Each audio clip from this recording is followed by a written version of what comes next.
And greetings, happy Friday. Welcome to the Steve Deace Show, live and on demand right here on BlazeTV radio and podcast. Steve Deace here alongside Todd Erzin, Aaron McIntyre, BlazeTV contributor Jill Savage. She will be joining us here momentarily for the Deace Group. And of course, all of you. We've got a typical Friday show lined up for you here today. We'll get to Feedback Friday a little bit later on. The Deace Group will start here in a minute. But if you don't mind, I like it when we get notes like this about our partners here on the show who make everything possible. I wanted to brag about the exceptional customer service that I experienced with Built Bar. We already know they are absolutely the best protein bars on the planet. I just tried the coconut brownie chunk puff bar for the first time, and oh my wow. Anyway, I made an order from Built Bar. It arrived at the same time you were down here in Dallas. As you know, it is hotter than hell down here, literally. 108 degrees the day it arrived. Driving home, passing all the dead cows piled up on the side of the road like snowdrifts in North Dakota. That's sarcasm, by the way. I found that my order was left at the end of the road instead of being put on my porch. Not Built Bar's fault. That was the delivery driver, of course. Of course, the package was so hot that by the time I got home, everything was melted. I emailed Built Bar to tell them what happened, and they corrected a problem that wasn't even theirs. It wasn't no fault of their own, and yet they immediately shipped out a completely new replacement order, outstanding and above and beyond the call of duty. That's from Brad Callahan. And so you can not only just get the greatest protein bar of all time, but also outstanding customer service from our friends over at Built Bar. I just mentioned the new coconut brownie chunk puff. You know, coconut brownie chunk is number 2 in my Built Bar flavor power ratings, a strong number 2. Number 1, cookie dough chunk is out right now as well, and it is glorious. But you can get all of their glorious flavors today at Built.com, B-U-I-L-T for Built Bar.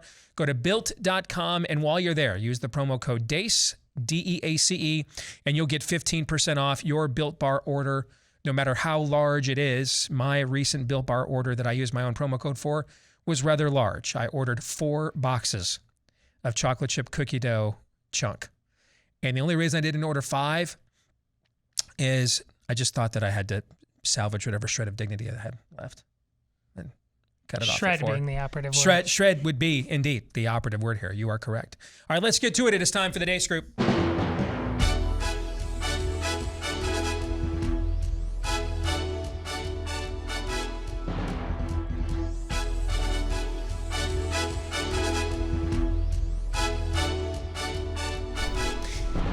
Your weekly look at the week that was begins, as we always do, with issue 1, Bleep, Lord Nefarious Says.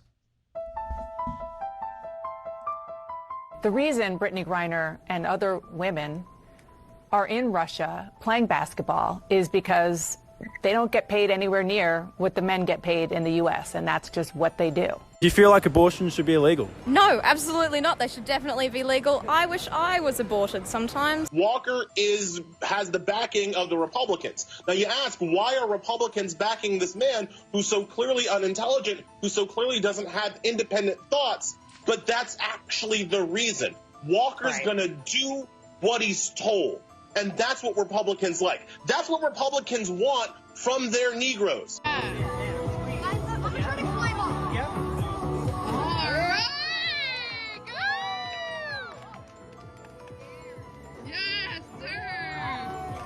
The people who change what people think are artists and drag queens. And let's not forget who threw that first brick at Stonewall. Yes. You know, that is what led to us passing the Equality Act in the House in this term, marriage equality. It starts with you. I mean, you're patriots. You are.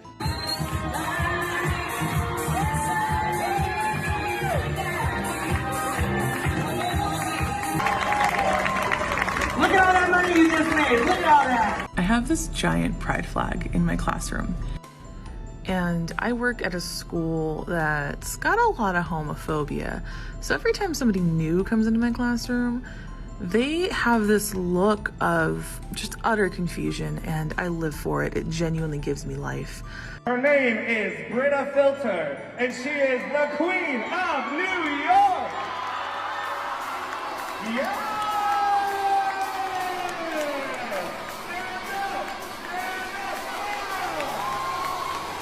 don't know if I'm being a bit extreme with this, but prior to 2016, I go in the supermarket and there's a person next to me. The clerk who checked me out. Go to the doctor's office, talk to the receptionist, the doctor, go to the dentist, get my car fixed. I had no issue.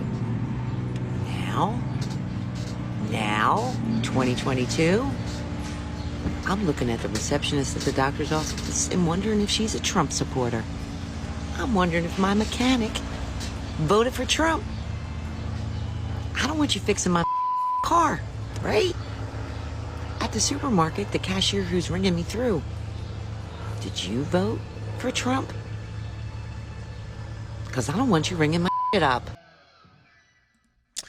All right, let's get to it. Jill, as the guest, and because ladies are first around here, what was the worst pile of sulfuric ash that you just witnessed? Well, when I look at this is how Republicans want their Negroes to act, to me, I go, okay, do they even look at who we admire and who we look to? Because Thomas Sowell is one of the greatest thinkers that we have in America, yet he is never propped up by anyone on the left, anybody in Black communities to say, hey, look at what you can be. And Clarence Thomas, he's usually the one that they point out as, oh, he's an Uncle Tom. Don't look at what he's doing. But that just so irritates me that they say, oh, Herschel Walker, he's just going to sit down and do what he's told.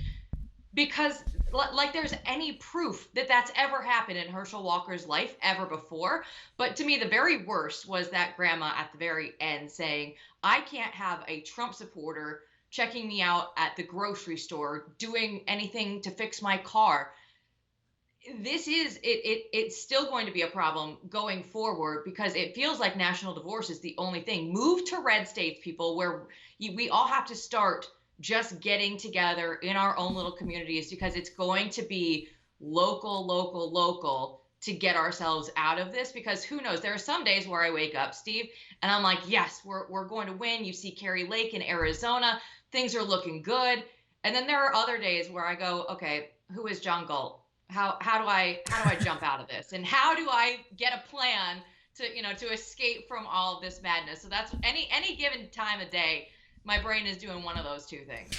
So there's three things you said there I want to address. Starting with the grandmother, did you notice her latent elitism? Everywhere I go to pay blue-collar people to do these things for me, I wonder, did you vote for Trump? Are you part of the, there is a sneering there, okay? And that's how you end up with things like stormings of Bastilles. Did you guys pick up on that from her? Yeah. The other thing, and we mentioned this earlier this week, Jill, when we brought up the whole, House Negro thing that they dropped on MSNBC on Herschel Walker. Let me get this straight. The black people who slavishly vote for the same political party to a tune of 90+% in every election for 6 decades to not get any of the fundamental issues facing their community or subculture ever really truly addressed or solved, they're the critical thinkers. The people that just blindly go and pull the lever for the same people with the same letter after their name year after year, decade after decade. Those are the strong and independent ones. The guy who you may not like his conclusions, but you can't say that Herschel Walker doesn't think for himself. That's the guy that is he's the guy that goes out on his own is the House Negro, the guy that the folks that just vote slavishly for the same people over and over and over again. They're Frederick Douglass or something, right? We talked about that earlier this week. And then I totally forgot what was the third thing you said that I wanted to address. So Todd, I'll just go to you. Well, I'm glad Jill's on because I really want to hear what she has to say about this as a successful woman in a still largely male-dominated industry. I have seen a couple things that reflect the reality of women in sports. I was watching the Big Ten Network a couple days ago, and they had the first ever media day for Big Ten women's volleyball. Mm-hmm. Now, Big Ten's, the final of it was Wisconsin versus Nebraska last year. Like 7 of their Big Ten teams were ranked in the top 25. And they just decided last year, it's time to take this to the next level. My own daughter, I've been watching for like 5 weeks now. Again, just as I said, she's treated like a demigod there, as are all of her teammates. Yet, that first clip with Dana Lash, who I think is viewed as one of those... Like, Dana Bash. Dana Lash is one of ours. Excuse me, Dana. Yeah, she's one of... I think she's viewed as like Tim Russert-like. What an absolute scam. That poor me, how bad women have it in sport. That poor Brittany Griner had to go to Russia just to put food on the table. You people make me sick. And women everywhere who are interested in sport, knowing full well what the truth is, like my daughter, like Jill, that's the reality. How dare Dana say something like that? It is an utter lie. It is meant to make women feel weak. It is preposterous, and I don't know why decent women put up with it. Dana honestly should get her walking papers for saying saying something that patently stupid and wrong. When you look at Brittany Griner, she made, I believe it was $225,000 to work, and that's not for the year. You sitting at home who's going to work every day. This is Brittany Griner playing the WNBA season, which is only a couple months long. So you're telling me that that's not enough for her, that she has to, because of the society that we're in, she's so put down that she has to go over to Russia and play. No, Brittany Griner could do any number of things. She chose to go over and play in Russia. There are other leagues that she could have gone to play in that wouldn't have been, so difficult for her, because we know when the World Cup was over in Russia, I think it was like 2018, they were openly telling people, hey, if you're a same-sex couple, don't hold hands here. They will not be treating you as well as you think in your country. Don't be kissing in public, no PDA. That's not going to go over well for you. So the fact that Brittany just goes over there and says, I can do whatever I want, she hates the national anthem here. It's all. Well, now where she's at, Jill, she doesn't have to be subjected to the national anthem anymore. There's always, me, I will always find a way to declare victory, guys. All right. So if you know Brittany Griner, if you are pals with her, you can comfort. She should be comforted with the knowledge that she will no longer be confronted with the noise pollution known as the national anthem for at least another 9 years. One of her 5 senses will be free from that toxic exposure. Go ahead, Jill. Finish your point. I'm sorry. The bottom line is it's just entitlement. She just feels like she should be getting all of this stuff, as do all of the leftists. When they look at it and they say, oh, if I'm not getting 100% of what I want, when you look at the men's and women's soccer team, the pay disparity between them, the women actually made more percentage-wise of the paycheck that came back to them than the men did. They actually had a better deal than the men did. So I look at this and I always say, okay, they just want to make a story out of it to make a story out of it. Jill, of course, is getting paid less as a BlazeTV contributor than we paid Josh Hammer when he had that gig, because he has a penis. Aaron. Yeah, no, the conventional thinking. So the argument from Dana Bash is that Brittany Griner was forced to carry hashish through a Russian airport because of the Western patriarchy. You get it. That's the argument there. You get it. The conventional thinking is, though, I think from most people is that, hey, she got what she wanted. When she comes back in 9 years, she's going to enter the country and kiss the ground here. No. She was soft-headed here. Who's to say she's not going to be soft-headed there? She's going to come back in 9 years or whenever and double and triple and quadruple down and tell everyone that Russia is the progressive utopia that she sought here in the United States because of all of the mental conditioning that she's going to surely get in prison during her stint there. Very quickly, though, my worst of the week is also what Jill had as well. The woman at the end of the clip, there was some sort of Order 66, I think, from the progressive behemoth that went down following and maybe during 2016. I really believe that, to where all of their followers now have it in their minds that it is absolutely normal, good, and virtuous behavior to behave like that. To say, I don't want my neighbor. I hate my neighbor. I don't want anybody I come in contact to even be anything associated with fill-in-the-blank political candidate. I really believe something like that happened. And especially amongst that generation as well on the left. There was a radio show I used to love listening to. It was a Hawkeye radio show, but it was 3 times a week. These 3 old farts, even during the off season, would just sit around and just shoot the breeze. I have not been able since 2020 to listen to more than 10 minutes of that show because it's that. It's all that, all of the time. And something has changed in the water over there, and that's very, very dangerous. At least the battle lines are drawn now. You prompted the third thing I wanted to mention to Jill when I had my pre-senior moment, because I am getting emails from the AARP now, and forgot what was the third item I wanted to mention. And the discouragement that you said you struggle with, Jill. I mean, some days it looks like we're going to win, and then, we're reminded. You know what? I think it's because we need to come to grips with this fact. You're going to have to go to the finish line. There is no amount of blowback. There is no amount of political loss. There's no point there. I promise you, this is religious. You are up against a rival religion.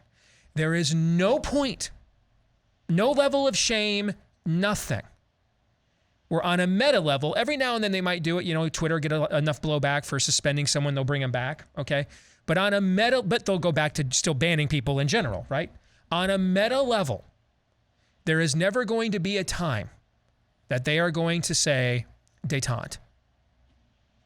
It's never happening. This is religious level of conviction. You are going to have to fight the spirit of the age until the end. The end. And that means defeat, not détente. There will not be a détente. I promise you there will not be one. There will just be a defeat. And it's just a matter of which side it is. And I promise you also, it will be the side that has the most conviction in the righteousness of its cause. Period. Uh-oh. That has you concerned a tad? It does.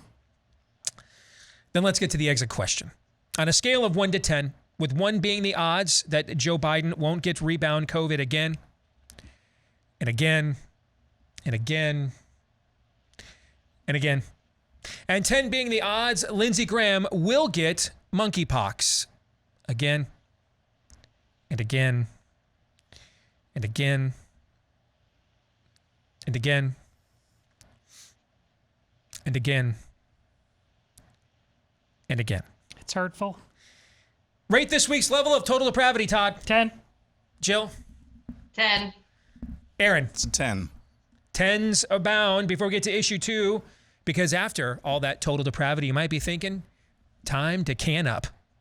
Talk to our friends over at My Patriot Supply. If you don't think you might need emergency food soon, buddy of mine, one of my poker buddies, good old-fashioned Iowa farmer, was tweeting out, my buddy Chad was tweeting out the other day, I'm warning y'all, don't be bypassing Deace when he does the My Patriot Supply ads. Pay attention. We are having a hard time as farmers with maintaining your food supply, given the cost of fuel abound across the board right now. And he's like, I could literally have mine in my room right now. Do you? My Patriot Supply. Yeah, it's right here. My buddy Chad's like, I could see things, unless there is some kind of economic turnaround in the fourth quarter here, I could see things getting tight 12 to 18 months from now on the back end of this. So take advantage of My Patriot Supply, the 3-month emergency food kit from the nation's largest preparedness company. You'll save $150 and get free shipping. That's 3 square meals a day plus snacks, drinks, more than 2,000 calories for you and everyone in your household. You'll get this deal when you get it from preparewithdace.com. Preparewithdace.com, $150 off and free delivery when you go to preparewithdace.com. Let's get to issue 2, Arizona Sea Change. Aside from the fact that the state of Arizona remains a cesspool of poorly run elections, 2 results from that state's GOP primary this week have many conservatives buzzing. First, Blake Masters won his Senate primary against a bevy of competitors. Masters is a 35-year-old former venture capitalist who enjoyed the backing of billionaire Peter Thiel and the support of Donald Trump. Masters is running a campaign centered around nationalist populist messaging, emphasizing a strong border, pillaring woke ideology, and decrying the bond between big tech, big business, and big government. Second, and despite the fact that as of Thursday afternoon, the votes still were being counted in the GOP gubernatorial primary, it's expected Carrie Lake will indeed prevail. Lake is a former TV newswoman in Arizona turned conservative firebrand. Apart from scathing moments like this, I'll do an interview, as long as it airs on CNN+. Does that still exist? I didn't think so, because the people don't like what you guys are peddling, which is propaganda. Thank you. Lake seems to understand what time it is. We are in a culture war right now. Yes. Our children are in the crosshairs of the left, and we will not let them take our babies. They're not going to take our children's minds and poison our future. And so we're going to do big things for Arizona. I want to bring people together today and every day moving forward. Too early to tell, but for a state that produced the likes of the puke Doug Ducey, John McCain, and Jeff Flake, it seems there may be something happening in the Grand Canyon state. So let's ask that question. Todd, I'll begin with you. Do the nominations of Carrie Lake and Blake Masters signify a sea change in Arizona GOP politics? And if so, could that be echoed nationwide? I am going to say yes. And I would have... I know. What happened? They ran out of vinegar at Hy-Vee? That's the first supply chain casualty? I would have said no had it not been for the clip. And before I even saw the clip, that's the clip I had in the back of my mind. Because by my experience, locally, everywhere, Ron DeSantis is unique. But it's one thing for her to come on the news and say something very powerful about our babies or give a speech or something like that. But when there are moments organically like that, where she instantly, intuitively smells blood and kneecaps it, and maybe knows the cameras are there or maybe doesn't, probably in that case was, but more than that, just knows there's an opportunity and I'm going to have some fun because this situation deserves it. That will last. That's something that will go to the 11th hour. That's somebody who knows what time it is. That's somebody, like Steve says, is willing to fight this thing to the bitter end. I have that sense about her. So I'll narrowly say yes. By the way, breaking news, Joe Biden has literally tested positive for COVID again. At what point does it not become breaking news? It literally, just as we were talking about it, literally just happened again. We are redefining what it means to have the long COVID. All right, Aaron, you're next. So I'm going to say no. And that's based purely on the fact that watching this play out, I'm having flashbacks to November of 2020. I mean, if you don't have like the political pressure capital, fill in the blank, to fix your damn elections after that embarrassment. And remember, Arizona was the state that we had, the audit of, I think, Maricopa County, if not a couple of other counties as well. And if that wasn't enough to fix, and yeah, it's at the county level as well, but you can hold those people accountable. If there's not enough political pressure, political will yet to do something to fix those elections, I'm not totally sold that this is a sea change. Doesn't mean it's a bad thing. In fact, I think it's a good thing. The general election will tell the whole story. But if we're facing a scenario, bingo, we're facing a scenario like we did with this primary in the general election. There's no way Blake Masters. There's no way he's going to win. There's certainly no way Carrie Lake is going to win because she's only up by a point and a half right now. There's no way. They will cheat their asses off again.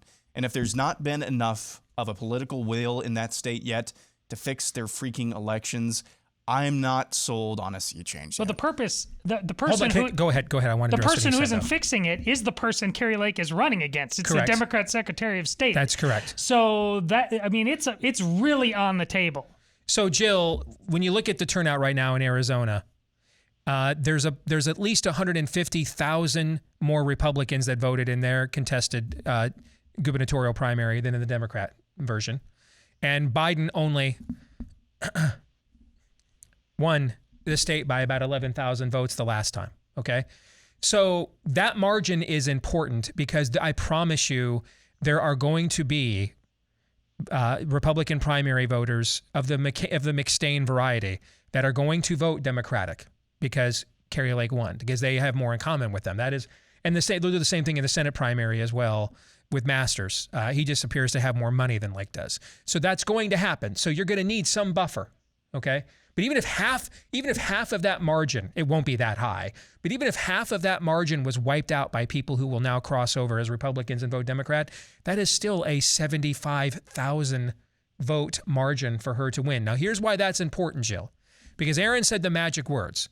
This can be a sea change. Everything Todd said can be correct, okay? But this reminds me a little bit on a parochial level when we had our first successful primary cycle here in Iowa with a bunch of candidates that some of us helped to recruit and coach and help run. And one of them came to me with like their master plan of how we could do this in the next couple of cycles. And it was a pretty good plan, but then I looked at him and I said, don't ever look at this again until you win. If you don't win in November, none of this matters. If you win in November, everybody's going to want to read this and be interested in it. If you don't read in November, no one's going to care who you are the Wednesday after the election. You'll just be forgotten. You'll be back in the private sector working for a living. And so that's what they have to do, Jill. They have to win now. They're in a very favorable environment. The turnout model shows that their party is engaged and that they could afford some slippage of McStain Republican voters to go to the other side, because that will occur, but they have to win. If they win, yes, it will be a sea change. If they don't, it won't. Yeah, exactly. If they win, it will be a sea change. And when I look at Carrie Lake, I was in Arizona. I lived there for 5 years, and I was there for when COVID began. And Doug Ducey, the governor there, issued stay-at-home orders all the way through the month of April through May 15th. And finally, at May 15th, some businesses were allowed to be open again. I think that Carrie Lake, with the way that she is attacking the border issue and, just general freedoms, the Republicans felt Doug Ducey and they said, what is going on? We are a red state, and we'll get into that a little bit later. But they thought that it was much more red than it felt when we were living under COVID stand in Arizona. So for that alone, I think that Carrie Lake has tapped in, obviously, to the Trump wing. She has been said as being the female Trump and trying to go out. And I think it's a big deal that both Blake Masters and Carrie Lake won, because we've had this discussion on the show before. How do Republicans go out and vote for one conservative and one rhino? Well, this time, both of the conservative candidates got through. So, Steve, my question to you is, though, how do we take this issue in the wave that we have now, where Trump has cleared the path? It's never been easier to go up and stand as a conservative and run on real issues. How do we make sure that we don't follow the same path as the Tea Party and just have this all fizzle out? The reality is, right now, the only infrastructure you have for this is Trump. All of these people win because they're either endorsed by Trump or elevated by Trump. That's the only infrastructure you have for it. And that's actually an argument for him to actually not run again and to pass the baton on to a DeSantis, that you could potentially lengthen the roots, deepen them more beyond him. So this becomes more of a generational sea change. But that's a topic for another day. Exit question. If the odds both Lake and Masters win in November were a Fall Out Boy song, which Fall Out Boy song would it be? A, Sugar, We're Going Down Swinging. So principled, nice try, but no. B, Dead on Arrival, not happening, period. Or C, Immortals. Hell yeah. Todd. Who's Fall Out Boy and how do you know anything about them? Do you not watch college football at all? They're literally a band that was created to promote college football, literally. They're a band created to do bumper music for college football broadcasts. Well, that's why you know what this is. That's why I know. Yeah. What are you going with? Immortals. What is wrong with you? Hey, just between us, you and the wife got a weekend plan, don't you, brother? Kind of feeling your oats a little bit? Jill, quickly. Immortals. Wow. I'm stuck at A. I want to be C, but I'm stuck at A. All right, we'll come back. Toto, this isn't Kansas anymore. We'll get to the flip side here in a moment. We are in the throes of August, which means we're in peak cooler season, really. We're in the dog days of summer, one of the most heightened vacation seasons on the calendars coming up here by the end of this month. And then we'll be into tailgate season. We had the NFL Hall of Fame game last night. So, Aaron was completely ensconced in watching that last evening.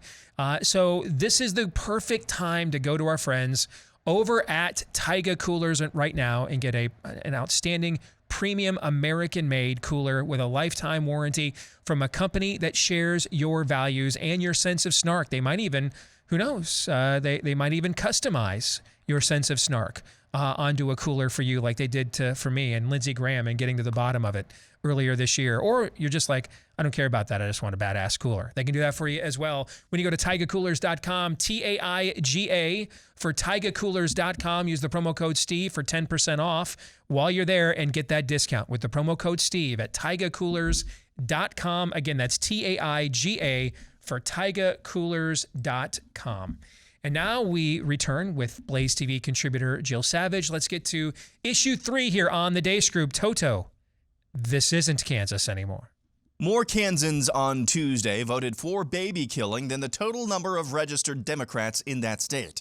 Significantly fewer than half the number of registered Republicans in the state showed up to protect babies. This was dealing with the referendum, poorly worded though it was, and that's never an excuse, that would have opened the door for the state's legislature to ban baby killing in the state's constitution. It was the first major referendum on baby killing at the state level since the overturning of Roe v. Wade. On the very same day Kansas delivered that stinking turd of a result, Chris Kobach won his primary for state attorney general, and he'll likely win in the general election, making him one of the most pro-life attorneys general in the country. What a weird, weird state. Jill, since we discussed this at length already on the show, we'll go to you first and maybe get a fresh take on this. What happened in Kansas on Tuesday night, do you think?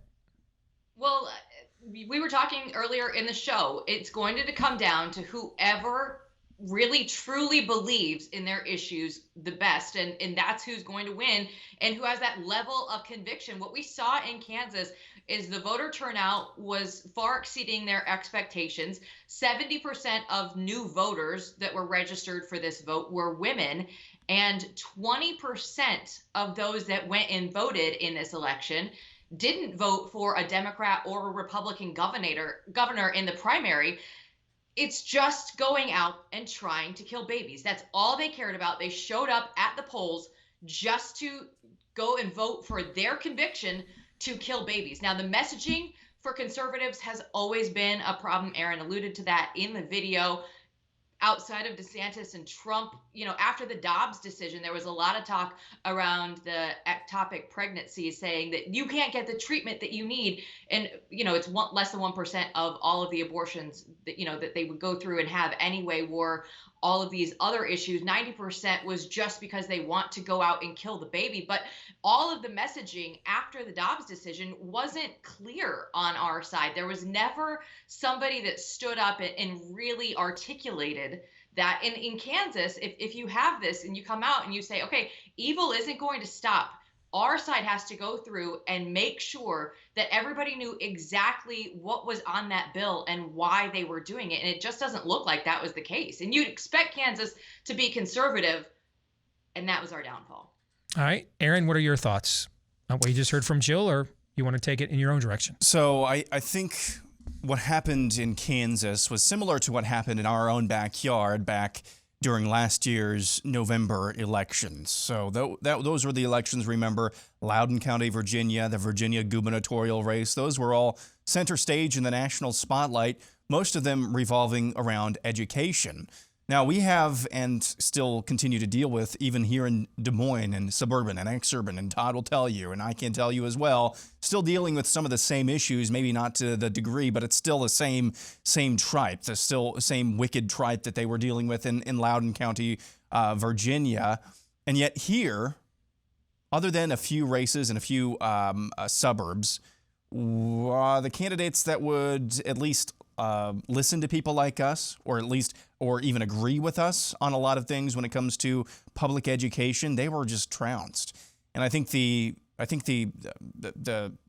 kind of thinking was that we were just kind of complacent around here because of who our governor is, or at least what she projected. And so we got complacent, didn't really care about the local school board elections, and that's how we got our clocks cleaned. And I think something similar happened in Kansas as well. Now, my in-laws are from Kansas, and I have family in Kansas as well. So I'm not completely unfamiliar with the state, but I'm not there as well. But I will tell you, I didn't really get many rumblings about this referendum, other than a few. Oh yeah, this is happening next month, or yeah, this is happening in a couple of weeks, or this is. It was barely in the periphery of my radar. You would think that if and this goes not just to the state organization, nationally as well. Why didn't I see story after story just clogging my news feed from National Right to Life, from LifeSite News, from all of these national pro-life organizations shedding light on this race? That's a big problem. I think, this might be in some ways a more comforting explanation, that it is merely just we got complacent, rested on our laurels. That's not comforting, but it is more comforting than the other explanation, which is just that Republicans, by and large, just want restrictions on baby killing. They don't want to ban it altogether. I think it's just a matter of complacency. We're still high on our own supply of overturning Roe, and just kind of turned a blind eye to this. What do you think, Todd? Well, we talked about this a couple weeks ago. Remember what happened to get Roe overturned?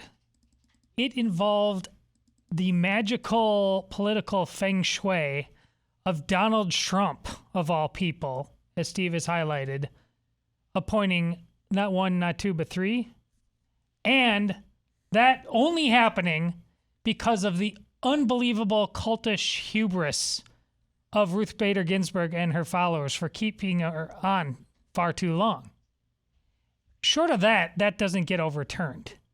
And the fact that it did get overturned is still ultimately an intellectual exercise by 9 rogue people who were never meant to have that much control over how things work in this society one way or the other.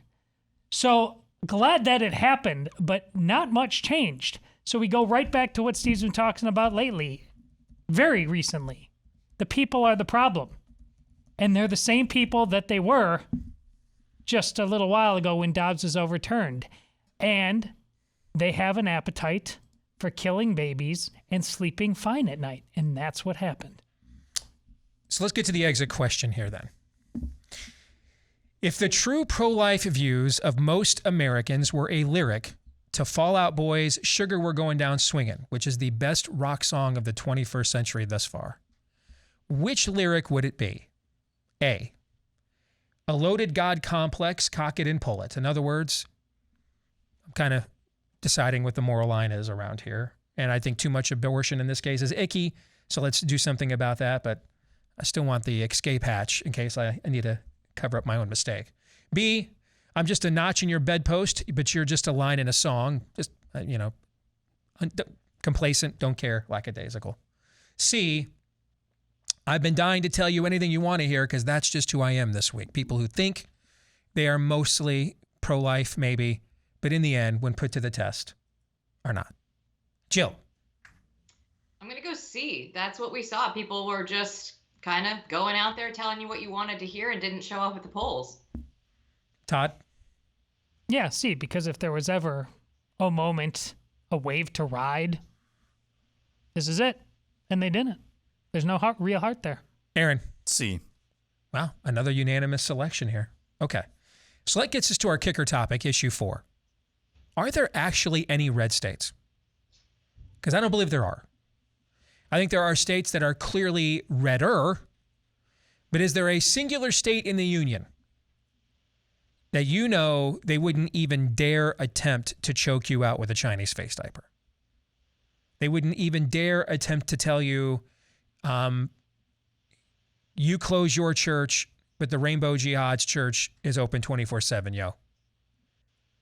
That they would dare contemplate any form of preemptive action against your Second Amendment rights. That they would dare not attempt to indoctrinate your kids in the government schools with your tax dollars. Does this state actually exist? And I don't believe it does. Now, I actually think that's more of an argument for moving to what we are currently calling red states. Because what's the better likelihood that you're going to make Wyoming and Idaho actually live up to their reputations, or change Oregon? That you're going to actually, teach Texas what it means to really truly believe you don't mess with Texas again, or that you're going to flip Connecticut. See where I'm going with this? Mm-hmm. Yeah, I think it's far more likely you will redden a state that is redder than flip a state that is completely tethered to the spirit of the age. But how would you guys answer this? Todd, I'll start with you.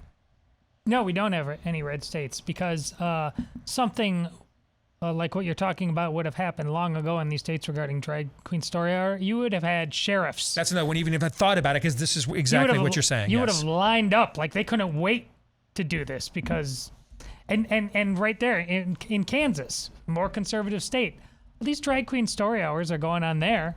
Yeah.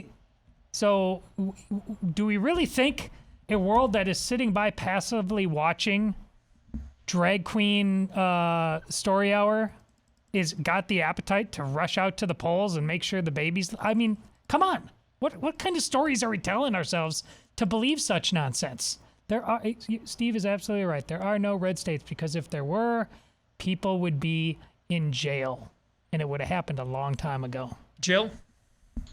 See, the first half hour is when I was excited about today, and this last half hour is when I'm not that excited, because there are no red states, and this is the conundrum that we face. Yes, of course, DeSantis is going out there, and he's collecting victory after victory, so many so this week that I probably couldn't name all of the accomplishments that he has done off of the top of my head.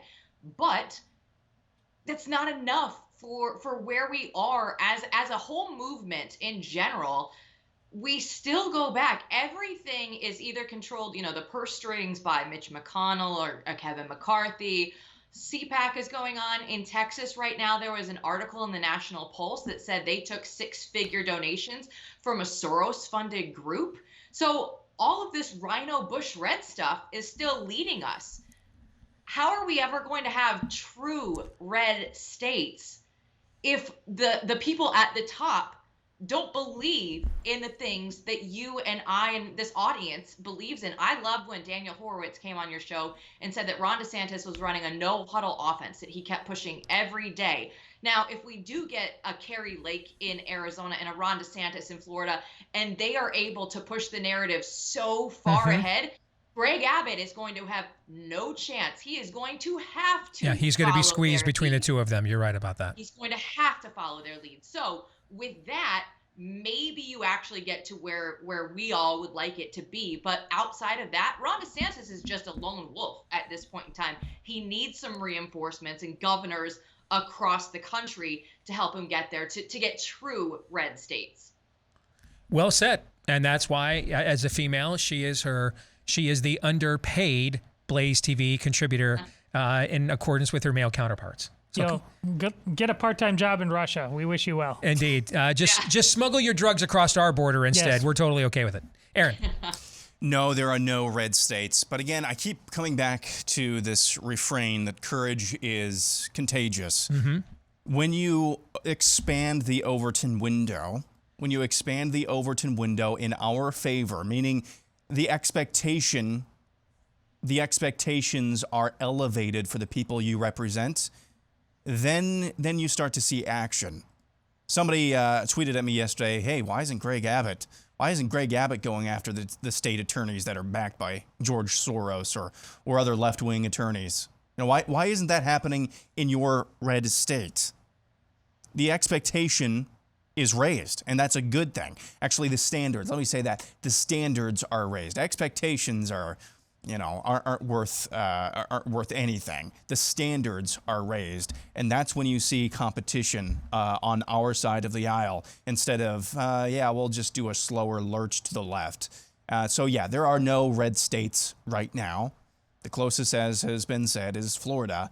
But I think when you see advents of Ron DeSantis, Carrie Lake, and see maybe if she gets elected, we can see others just kind of start to follow their lead as well. So that's kind of the, I guess, hopeful way to look at that.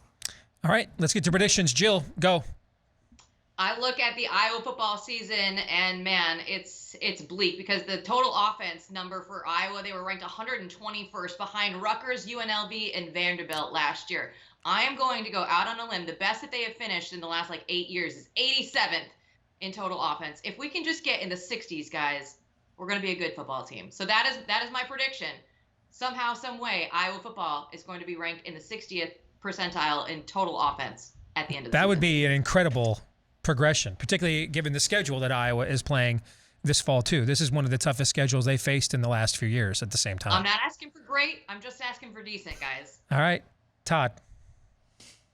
I don't know all of the particulars, but Nike is going to get involved in suing a major conference or conferences because of this realignment in terms of the breach of contract I've officially mentioned, because of how much it has invested in Oregon football. I think they would have wanted to do this already. The problem is they're invested in all these other schools at the exact same time. You know what I'm saying? Like they're outfitting Michigan and most of the Big Ten schools at the exact same time. Aaron. Within the next 6 to 12 months, the Kansas City Chiefs will announce they're building a new stadium on the Kansas side of the border. Everybody went with a sports prediction without comparing notes. Is it just because you guys knew Jill was coming on, or no? Because I've got one too, actually. Deshaun Watson will not play a down for the Cleveland Browns this season. Not a single down. And in fact, I think there's a better chance he'll never play in the NFL again than he'll play a down this season, given the way this is trending. So, Jill, as the sports gal, you have any predictions, any thoughts on that prediction, Jill? I would not be surprised if I'm with you. I would be more surprised if he did play this season than if he doesn't at this point in time. The way that things are going and kind of the backlash that 6 games came out, and they still have the ability to change this. Mm-hmm. So I wouldn't be surprised at all if that's the way it goes. Always good to see you, Jill. Thanks for joining us. All right, take care. Have a great weekend. You too. See you guys. All right, we will come back. We've got another hour to go, and it'll be Feedback Friday when we do. Stay tuned. And greetings. We are back with Hour 2, live and on demand on Blaze TV, radio, and podcast. I am Steve Deace. He's Todd Erzin. And he is Aaron McIntyre, and you are you. Let us know what you think about what we think via the stevedeace.com inbox, which you can access by emailing the show, steve@stevedeace.com. That's DEACE. Like us on Facebook, MeWe, Parler, and Gab. You can follow me at Steve Deace Show on Twitter, Getter, TikTok, and Instagram. And you can also look for clips of the show that are free to watch and free of any censorship when you go to rumble.com/Steve Deace Show. And then finally, don't forget, at Real Steve Deace on Truth Social. At Real Steve Deace is where you can find us there. Thank you to every one of you that are podcast listeners, especially those of you that have left us 5-star reviews. You're a big part of our show's continued success and growth. Thank you very much. Please hit subscribe and follow for us if you've yet to do this. And then if you've yet to leave us a 5-star review, and if you've got a question that you would like to have considered in an upcoming Ask Me Anything, simply insert it into your 5-star review, and it will go to the front of the line for consideration from Todd for the next Ask Me Anything here on the show. This portion of the show brought to you by underwear, specifically mine, the underwear that I wear. It's the only underwear I buy these days, and that is Tommy John. And just to clarify, because there was some confusion the last time this came up, I don't just wear the same pair. I have several pairs. All right, and that's because they are absolutely fantastic. Yes, there's a script here, but here's the best thing I could tell you.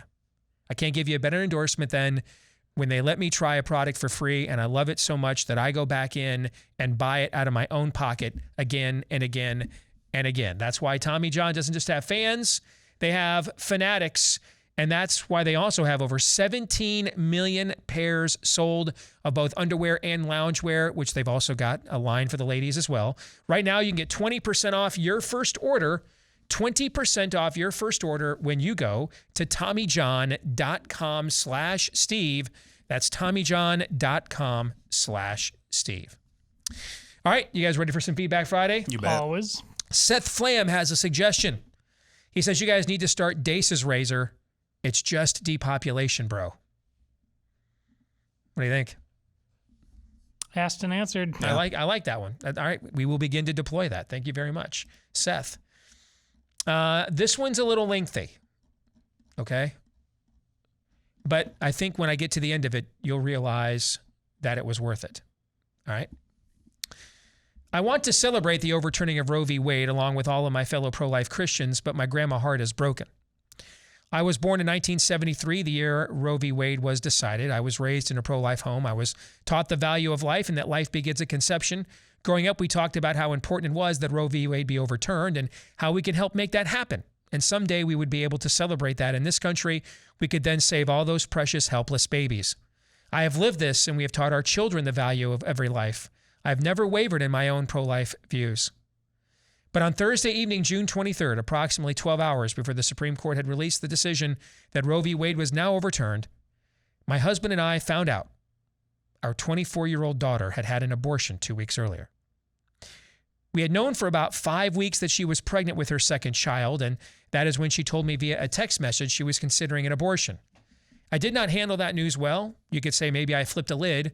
I told her all the reasons she could not do this and how she would be murdering her child, and that if she did not feel like she could raise another child right now, adoption was an excellent option. In fact, our other daughter, her younger sister, knew 2 couples that desperately wanted to adopt, and one of those did not live, live nearby. This daughter took the thought of her sister having an abortion horribly, as she should. During spring break of her senior year in high school, she found out she was pregnant and, long story short, changed all her plans, made the difficult decision to stay living with us so she could attend college while I watched her daughter that she decided to keep without hesitation. That now almost 5-year-old little girl has brought so much joy to all those around her. We cannot imagine our lives without her.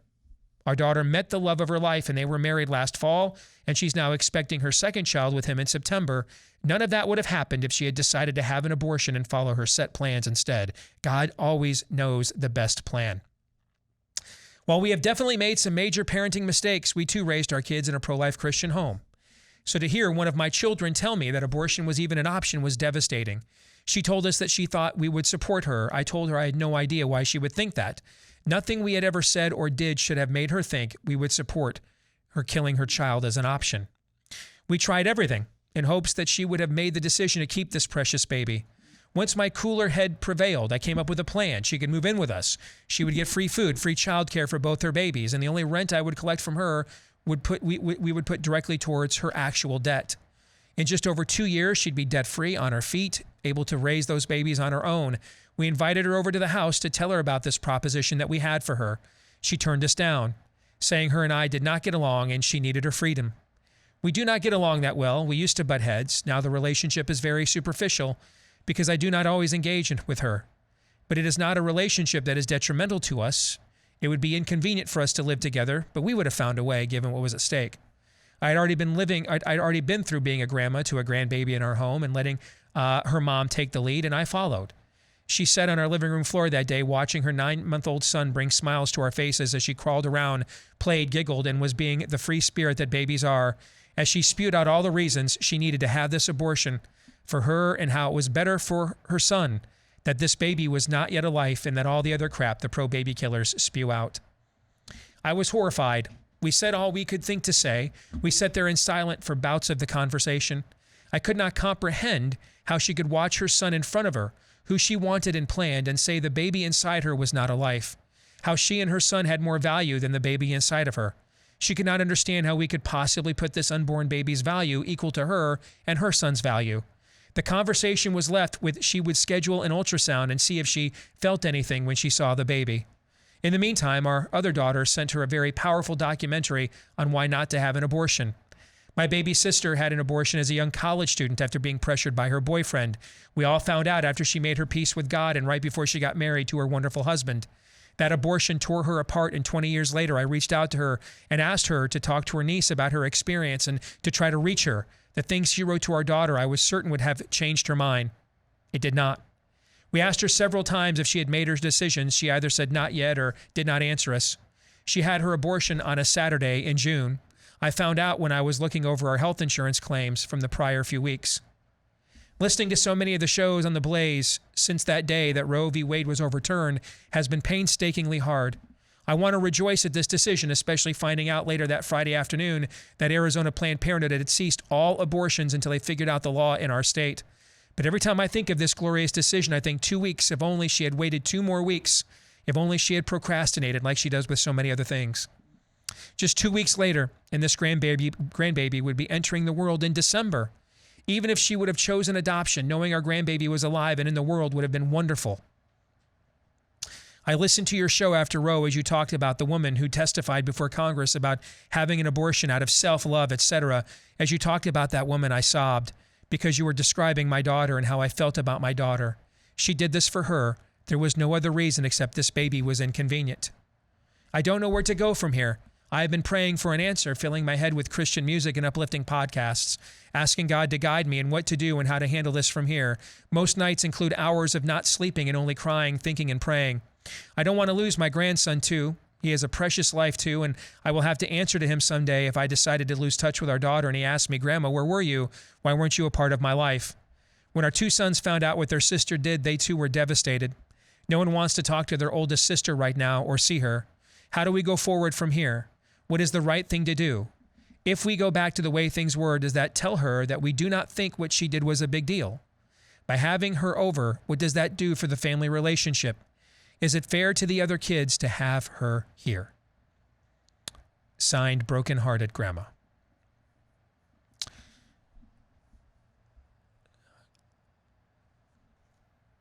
I am not qualified, nor would presume to, answer the questions, sister, that you ask at the end here. And none of us are going to attempt it. We don't know your family, can't even begin to navigate it, contemplate navigating it.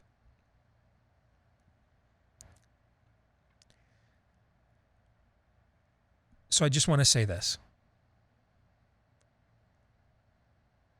This is not your fault. Yeah, but I wasn't a perfect parent, as you admitted in your note. Doesn't matter. It's not your fault. Yeah, but I flipped a lid, as I admitted in this email. Doesn't matter. It's not your fault. Because while I don't know exactly how to navigate such shark-infested waters, here's what I do know. You have zero chance of successfully navigating them if you believe this is your fault.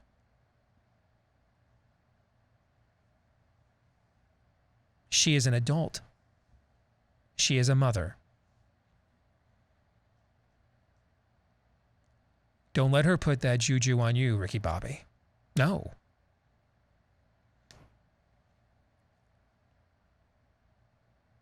I was talking to someone in my family recently who has a, shall we say, prodigal son. And he's well into his 40s.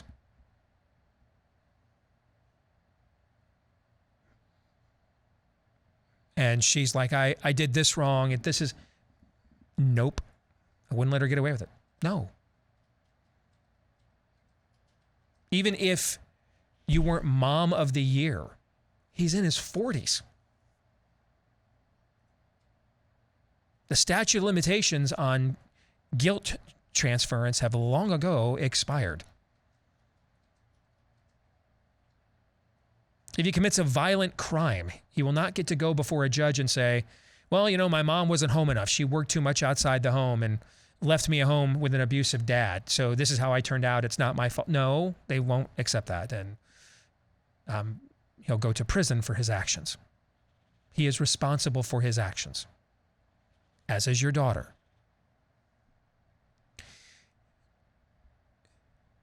If you accept guilt here that does not belong to you, one of two things will occur.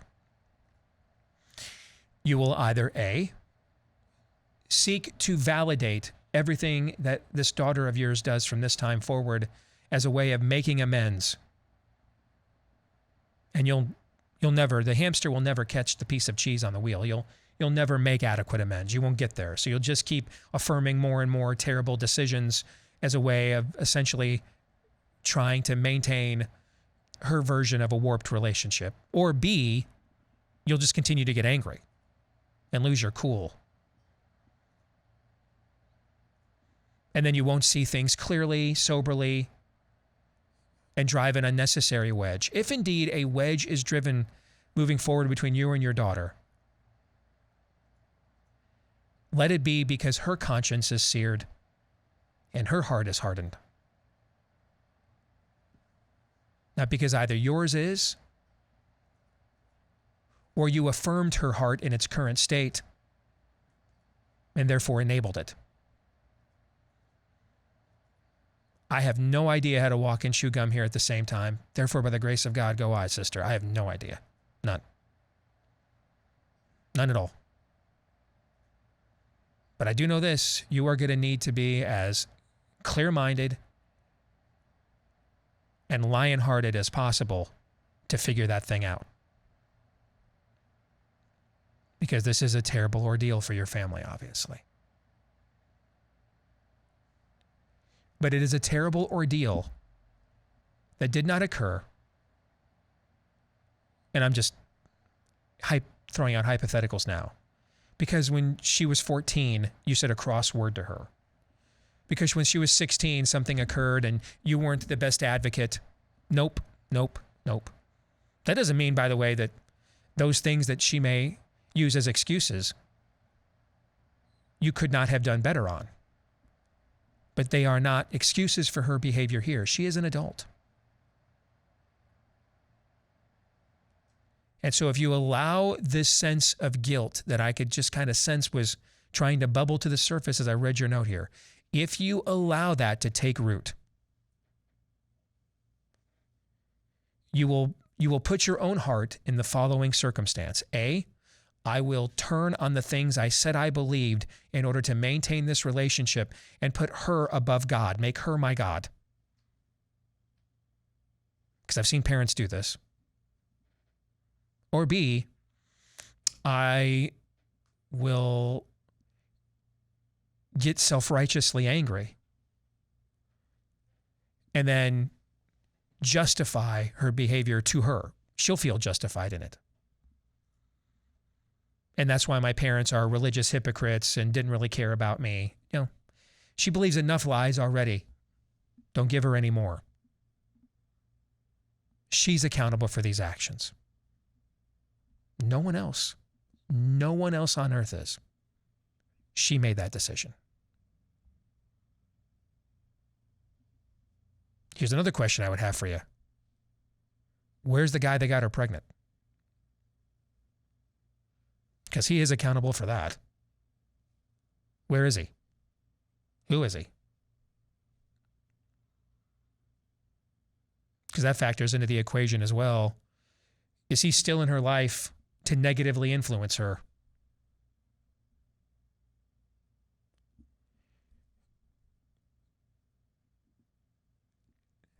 I mean, I just can't even envision it.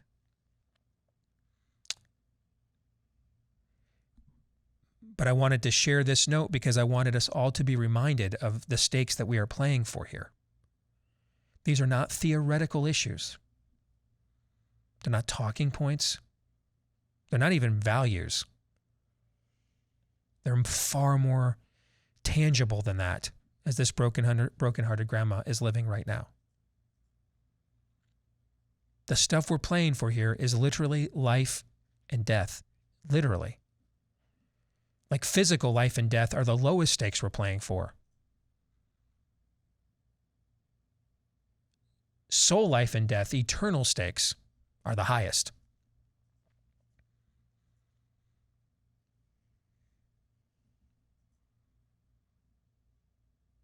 And I think when we have moments like this, it's probably better to ask questions. As many questions as we can before we start settling on answers.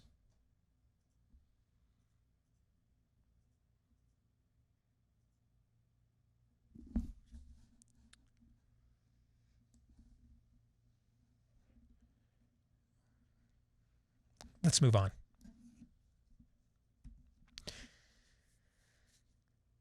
John Yurkovich in Hamilton, New Jersey says, hearing Todd talk about how we're too busy in our luxuries reinforced a Sam Adams quote that I've been thinking a lot about these last 2 years. No people, quote, no people will tamely surrender their liberties, nor can any be easily subdued when knowledge is diffused and virtue is preserved. On the contrary, when people are universally ignorant and debauched in their manners, They will sink under their own weight and without the aid of a foreign invader. End quote. That'll preach. This universal ignorance to which Adams speaks of is built upon the debauched manners of Netflix and chill, Sports Center is next, and the gated community mentality. This level of ignorance is made impenetrable by a fortress built on the spirit of the age's arrogance that they masquerade as intelligence. That fortress is supported by the, quote, conservatives, who for too long thought that the manners by which we can get ourselves out of this was to watch Fox News and just vote GOP, which itself has been the right's own debauchery. We are sinking under the weight of both sides, and being too busy in our luxuries has served more of an anchor than a life raft. You guys want to comment on that?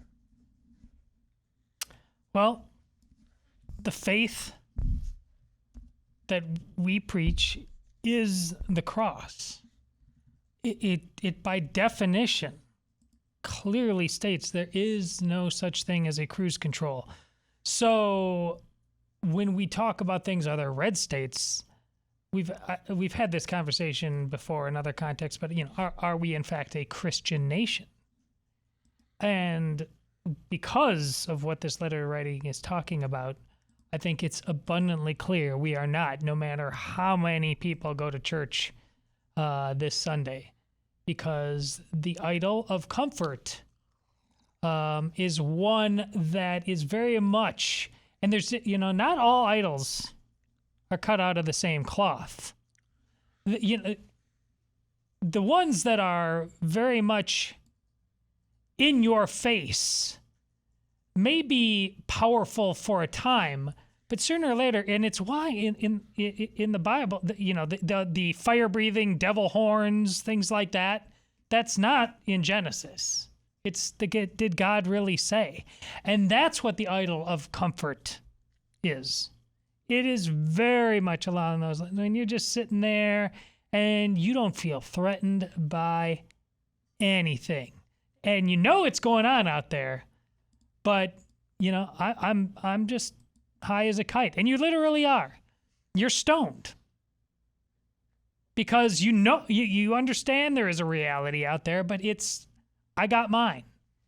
It is, and after, it's all the more compelling to me, and letters like this all the more compelling to me now after COVID, because it just it shows the level of the addiction. We want to race back to that normal. We talked about that yesterday, as fast as possible. We cannot wait. And that means that we are going to have to deal with some level of Isaiah 1 that will be very, very unpleasant. Where would you yet be struck? You want to know if maybe you or I, just as a general rule, if a person is putting it on cruise control, a good indication is that they never ask themselves, am I putting this on cruise control? Mm-hmm. Too many people, though, whether it's just really at the end of the day, no value, no eternal value of busyness. We just got things going on all the time, but of no real inherent value. Sometimes it's that. Sometimes it's just working for the weekend. And Lord knows, I think all three of us, even in this really, really cool job that we have, sometimes it's like, oh, good grief, finally it's got a couple of days. Some of us, though, and I've been there in my life too, where I'm just turning the crank. Literally just working so I can get a couple of days off. I've been there too. There are a lot of people, I think, in this country, maybe are great at their jobs, but at the end of the day, what they're really working for in life, in their life is comfort, a little rest, a little folding of hands, a little slumber, really, spiritually speaking. Because we might have the accoutrements of a life that would, from the outside, be marked by strength and industriousness. But at the end of the day, all of that strength, industriousness, busyness is all working for one thing, the idol of comfort. I think there are a lot of people when we say we are too addicted to our comforts, we're too addicted to our don't think that we're talking about somebody laying like a hedonist on a couch with a glass of wine and grapes and cheese. That's not what we're talking about here. What are we working for? Who are we working for? We all have to work. All of you work very hard. What are we doing it for? That's what we're talking about, at least in a lot of ways. And one thing, I had a conversation with my wife about this morning, and the Moms for Liberty starting another chapter, and God bless everything. But, you know, the part of the reason the Moms of Liberty have to work hard, there wouldn't be such a thing if we had the dads, if I'm going to kick your backside if you keep up this nonsense in my presence. Yeah.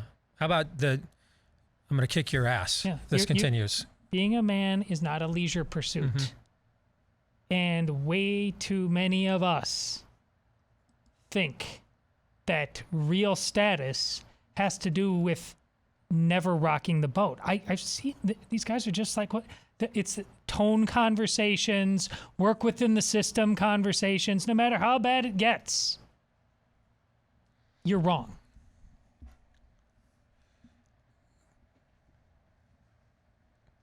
What would we call them? The greatest generation, right?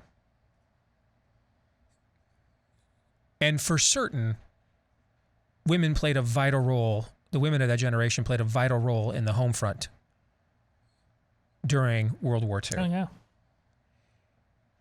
But how would they have responded to, we're going to draft the women? How would they have like if the school district got squirrely and a Moms for Liberty group showed up,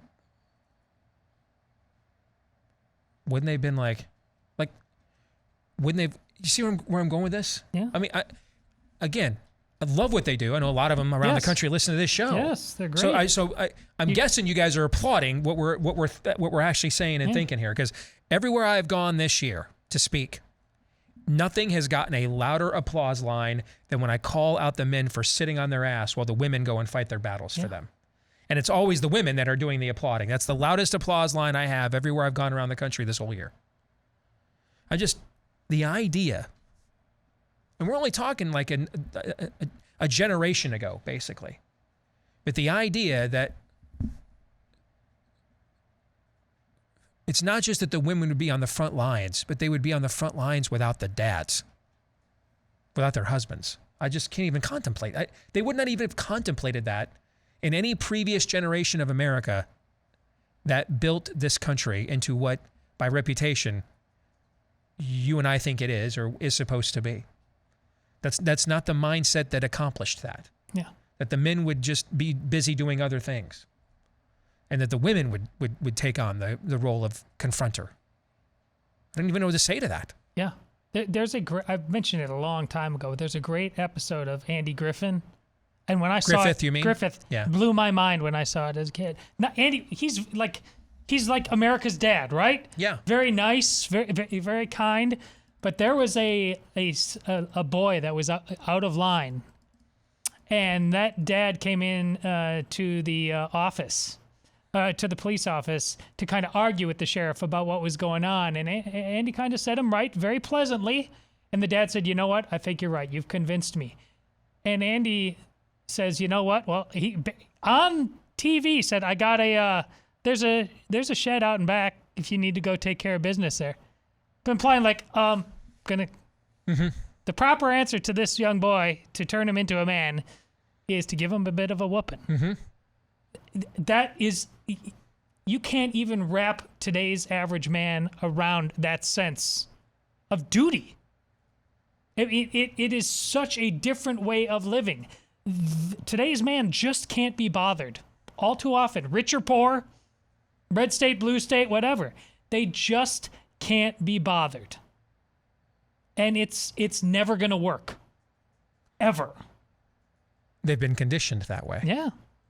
They have been conditioned that way. And name me the institution. We used to say, well, there's sports in the military. So name me the institution in this culture that is not in on furthering and cementing that conditioning. Right. There isn't one. And now we've gone from, feminism allows me to just use women for the release I want without any obligations at all, to I'm too lazy to leave the home and roll on top of a woman that will let me that will just give herself to me when I can just masturbate on the internet and save myself some time, and that gives me more time for Fortnite. I mean, that wooing process and drinks and a dinner and everything else, that's just really expensive, man. Plus it takes too much time and it may not work out the way that I want. So click. I'm so far gone, I won't even sin right. Like I won't even sin according to my masculine instincts. Like I won't even sin according to my masculine instincts. I will sin according to passive aggressive ones. Yes. That's a deep hole, dude. Yeah. That is a deep hole. Yeah. Many of our men are in. And the greatest trick the devil ever pulled is convincing him he didn't exist. That's the thing. Nobody understands that hole.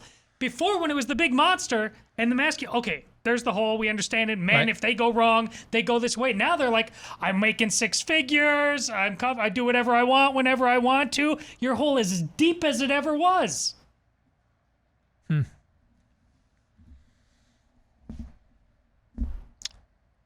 Good morning, sunshine. That Harmeet Dillon, the MAGA attorney that Tucker has on all the time. Yeah. She tweeted that to me today. Did she really? Nice. I told her I promise I'm a hoot at the company parties. Keep me away from the copier. I'm not always like this, except I just was again. We'll come back, more Feedback Friday in a moment. If you are struggling, like a majority of people, with lacking energy throughout the day, maybe getting a quality good night's sleep, that's usually what the lack of energy throughout the day is symptomatic of that larger problem. Then let us tell you about our friends over at Bioptimizers and their magnesium breakthrough capsules.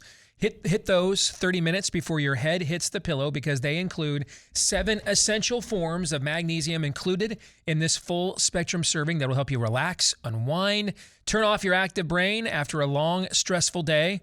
Especially when we get out of work, we're still looking at those screens and being virtually or visually stimulated the entire time. It can just make instantly going to bed more difficult, right?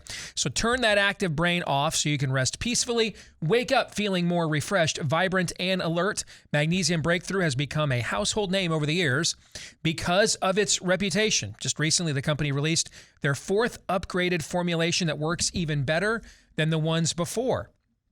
It's a simple, cost-effective solution, and if you haven't tried it already, for a limited time, its makers, Bioptimizers, they're offering additional bonus gifts for the next 1,000 customers or while supplies last. These include free bottles of their full line of digestive health products, including their powerful digestive enzymes, their patented probiotic, their product to alleviate heartburn and acid reflux, and so much more. So that means you're also getting free products to try that will help you support a healthy immune and digestive system in other ways, while also trying Magnesium Breakthrough. But remember, this is an exclusive limited time offer. If you want to take advantage of it, you have to go to this website, magbreakthrough.com/Steve. That's mag, M-A-G, for magnesium, magbreakthrough.com/Steve. Again, go to magbreakthrough.com/Steve. Let's continue on with some Feedback Friday. This is from Ben. I'd really appreciate insight from the 3 of you on this topic, because I think it may be pertinent to your wider audience in these, unprecedented times. Bing. Thank you. The more studied and confident I become in my beliefs throughout the years, the more my eyes have become open to bad theology, shoddy preachers, dishonest dealers of the faith, and weak men. The complete ignoring of the overturning of Roe by my church was the final straw in a long list of dishonest dealings from gutless men that has led me to pull the trigger and tell my family it's time for us to leave. With this in mind, what do you think I owe the church in regards to our exit? Do I owe the elders and pastors an explanation before we move on to searching for a new church home? There's some debate with myself and other men in the church who find themselves in the same position. Some believe it's useless when the men leading the church have become so weak and dishonest, while others feel like you have to lay it bare for them to chew on the way out. Well, the first thing I would say, Ben, is, I mean, have you gone through any kind of a Matthew 18 predicament? And that's not to say, by the way, that there's never a time to just instantly eject on the church, right? I mean, a pastor comes out and says, here's my 7 wives. Which one do you think is hottest? I think at that point, Jesus would say, eject. Okay. But if we're talking about something that's a little bit more subjective on a sliding scale of courage, of conviction, as opposed to the, I guess we'd call them alternative convictions. Like, are they preaching that abortion is good from the pulpit? That's an alternative conviction. That's a get thee to a nunnery, get out of here, get out, okay? Are we talking, though, on something that is more of a subjective scale? Because one man's soft approach is another man's, that's just soft. That's where I would ask, have you gone through any kind of Matthew 18 approach? Have you guys attempted to discuss this with the church on any level whatsoever, or are you instantly pulling the plug? Because I would say, if you're at the point that you're willing to bolt, then that's actually a great time to have a conversation, because you don't care about anybody's feelings. Because this isn't the time to care about anybody's feelings. This is the time to care about what is the truth. What do we believe? And go there. That doesn't mean to go in there and communicate douche-tastically in a way that will not be effective. But it also means not to go in there looking to be concerned that someone may get offended or this or that, because you don't care. You've got one foot out the door as it is anyway. But I think at the very least, if you gave any amount of time there at all, you invested any amount of time, talent, or treasure that God has provided you into belonging to that church at all, I certainly would have a conversation with those people. Particularly if I was at the zero bleeps given point of the relationship, then why not? Let her rip. Respectfully, but let her rip. Because it sounds like that's really what we're talking about here. We're really talking about they're never going to confront the spirit of the age. We're just going to kind of sit here and pretend like what's going on around us isn't really going on. Todd, do you have any thoughts on that? Well, have you done that Matthew 18 thing in the past? That's crucial to me. Sure. Not just now. You may have decisions to make right now, but make sure you look yourself in the eye. Be serious. Do you need to own any part you played in being quiet up till now? Maybe in your uncertainty, maybe all that growth had happened, but it's good that eyes are wide open. But here's the thing I firmly believe in, whether it's been in a church in the past or the school district that I've gone through. Nobody is going to be able to tell me when I was right about where things are going down the road. And if I give them an old, well, I tried, I told you, so they're not going to say, no, you didn't. You didn't really. Don't gaslight me now. You just got out and you went away. Make sure you own the fact that you either did something all along in this, and then you definitely can walk away clean, as Steve said, or if you haven't, yes, you still may have to leave, but that absolutely needs to inform how you leave now and whom you owe what. That's why I firmly, in my personal life and all these things, make it possible so that when I do, no one's ever going to be able to say, well, this is not a shock, okay? Because you did your part. You rolled up your sleeves. You tried. You said your piece. Whatever, because that's a non-negotiable, both as a citizen of a country we talk about at the time, or as a member of a flock. You're not simply there to bleat and be part of the same kind of comfort social structure that has now been sown into so many churches. Innocently enough, maybe at the beginning, as part of a growing fabric of family. We all have those in our own family, in our houses, the three of us here too.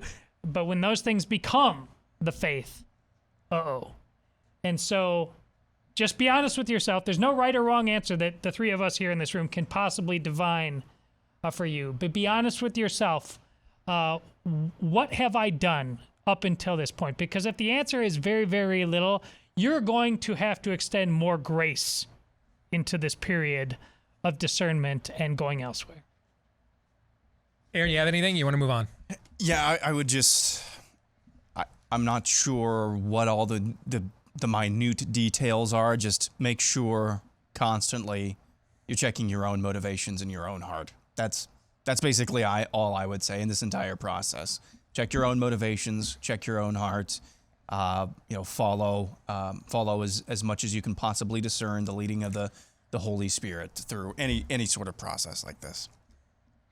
Jessica Christensen says, I wanted to get you guys' take, and especially Aaron, because he's around my age, on what we younger folks should be doing with our money regarding investing for the future. My husband and I both contribute to our workplace's retirement plans that match up to 5%. We also have separate Roth IRAs, easy for me to say, Roth IRAs outside of work as well. However, with the state of our country lately in the world, I've lost a good amount of motivation to contribute to our retirement accounts. It truly feels like our nation as we know it isn't going to be around much longer, let alone for when we turn retirement age. So frankly, it's hard for me to see the point of putting money away into an account every month that I may not be around for or have access to, even if we get there. I know that as Christians, we are called to be good stewards of the resources God gives us and that we should plan for our future and put our money to work. So I'm aware that my current mindset is not a great one to be in, and I feel bad that I feel this way, but it's tough to see long-term right now. At this point, I want to put all of my retirement money into my Patriot supplies.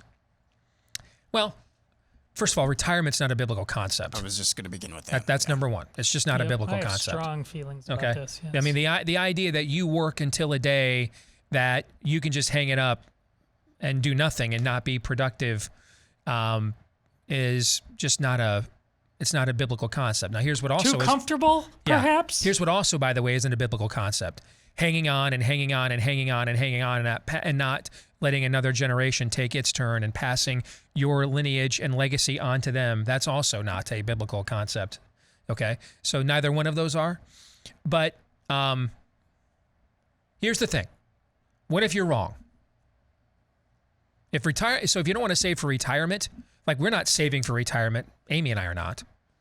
We're saving for when we're older and our kids have their own families.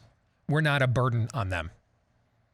That's what you see what I'm saying? I mean, that's what we're saving for. That we're not a burden on them. That they have the ability to, if we get to that point as a society, that they have the ability to put their best years into their family and not into us as burdens.